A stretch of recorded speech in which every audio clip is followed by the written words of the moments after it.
Students, English reader कक्षा 8 lesson 14 the man who gave India wings नामक पाठ का मैं हिंदी अनुवाद इस वीडियो में आपके लिए लाई हुई हूँ। स्वस्थ होंगे बच्चा, आशा है आप अपनी पढ़ाई अच्छे से कर रहे होंगे। इसे अवश्य 2-3 बार सुनेंगे, आपको समझ में आ जाएगा। Students, do you know the name of the man who gave India wings? It was Jahangir Ratanji Dadabhai Tata. He was popularly known as JRD. He was born in Paris on July 29, 1904. His father Ratanji Dadabhai Tata was Parsi and mother Suzanne Berry were French. Tata's childhood was spent traveling between France and India. बच्चों, क्या तुम जानते हो कि भारत को पंख किसने दिए? भारत को पंख किसने दिए? बच्चों, क्या तुम जानते हो? वह जहांगीर रतनजी टाटा भाई टाटा थे। वह लोकप्रिय रूप से जेआरडी के नाम से जाने जाते थे। जुलाई 29, 1904 ईस्वी को पेरिस में पैदा हुए थे। उनके पिताजी रतनजी दादाभाई टाटा पारसी थे और माँ सुजैन ब्रियरी फ्रेंच थी। टाटा का बचपन फ्रांस और भारत के बीच यात्रा में ही बीता हुआ था। ये यात्रा करने में ही अपना बचपन बिताए हुए थे, जैसे कि तुम लोग अपने माता पिता के साथ बच्चों कहीं यात्रा में जाते हो। Since people said in jest that he got his surname from an ancestor who stood on the shores of Bombay and waved ta-ta to the departing sea. In 1924, at the age of 20, as a French citizen, he was recruited into the French army. A year later, he was sent to England to prepare for admission in Cambridge University. But his father Ratanji asked him to return to Bombay to work in his steel plant called the Tata Steel Industry. His father did not consider a college degree necessary to second in life. A year later, Ratanji died.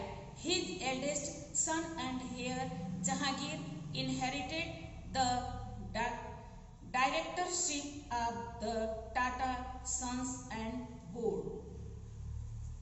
JRD became India's first insisted pilot in 1929. It was JRD who gave India wings in flight in 1932. JRD set up Tata Aviation Service by piloting the first flight himself from Karachi to Bombay in a small aircraft.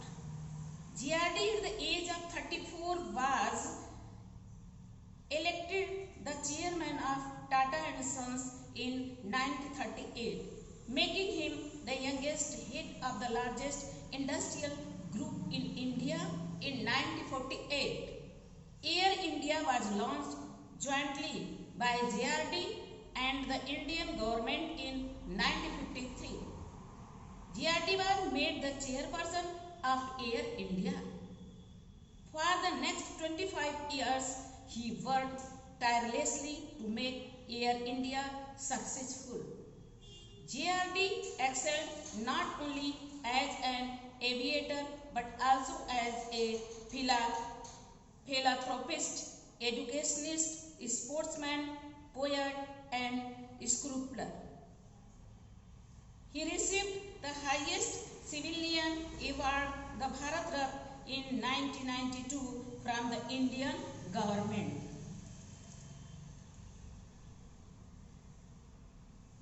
Some people said in jest that he got his surname from an ancestor who stood on the shores of Bombay and waved Tata to the departing ships.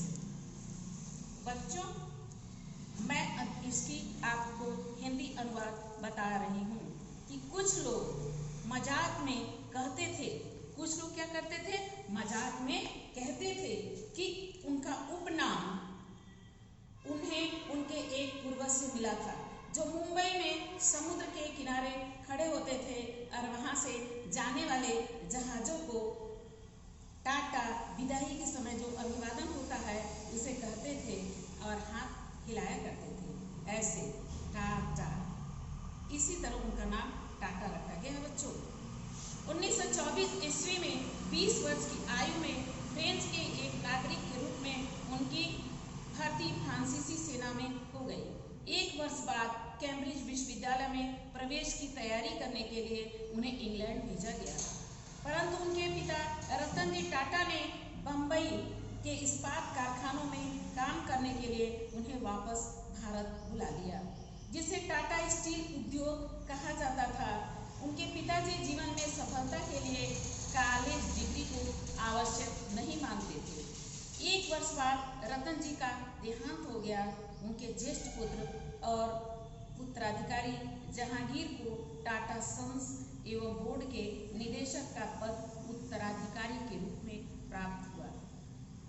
बच्चों, 1929 ईस्वी में JRD Bharat के प्रथम licence प्राप्त विमान चालक बने। उन्होंने 1932 ईस्वी में भारत को उड़ने के लिए पंख दिए। जेआरडी ने टाटा एविएशन सर्विस की स्थापना की।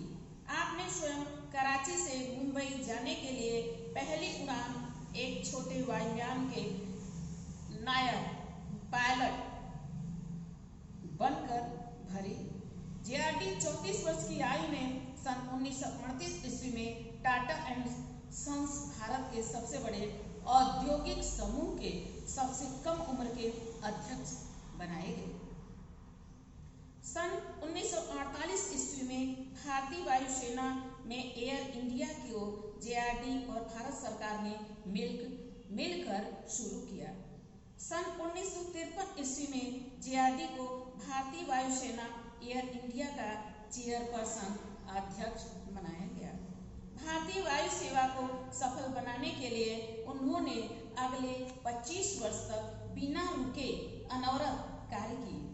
जेआरडी ने न केवल विमान उड़ाने की कला, विमान चालक में ही निपुण नहीं थे, बल्कि मानवतावादी, शिक्षाविद, खिलाड़ी, कवि और मूर्तिकार के रूप में भी सर्वोच्च काम किए। जेआरडी ने 1992 ईस्वी में भारत सरकार की ओर से सर्वोच्च नागरिक पुरस्कार भारत रत्न प्राप्त किया। जेआरडी ने भारत रत्न पुरस्कार किस सन में प्राप्त किया बच्चों?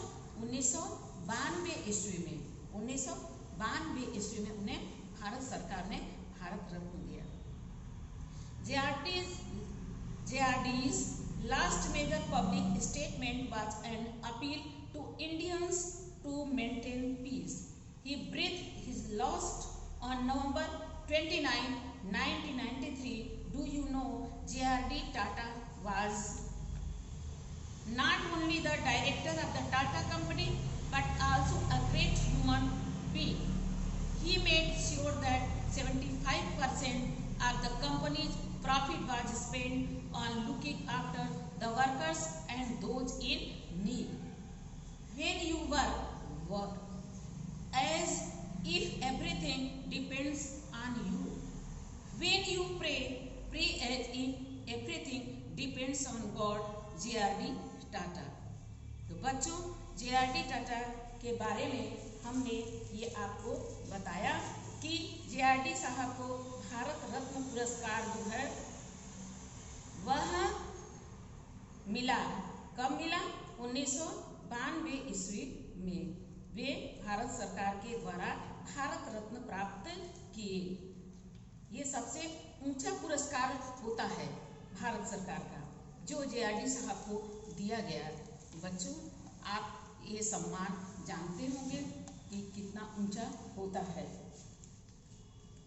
जेआरडी का अंतिम बड़ा सार्वजनिक व्याख्यान भारतीयों के शांति स्थापना करने के लिए दिया गया था। 29 नवंबर सन 1993 ईस्वी को उन्होंने अंतिम सांस ली। कब अंतिम सांस ली? अंतिम सांस लेने का मतलब होता है कि उनका शरीर जो है वह अलग हो गया उनकी आत्मा से, प्राण से। और वह कब?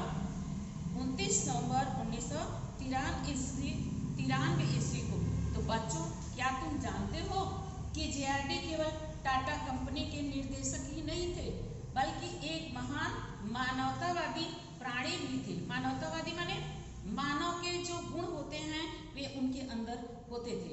उन्होंने ये निश्चित किया था कि कंपनी का 75% लाभ कंपनी में काम करने हेतु मजदूरों तथा जरूरतमंद लोगों की सहायता पर खर्च किया जाएगा। कितने परसेंट खर्च करते थे जेआरडी साहब?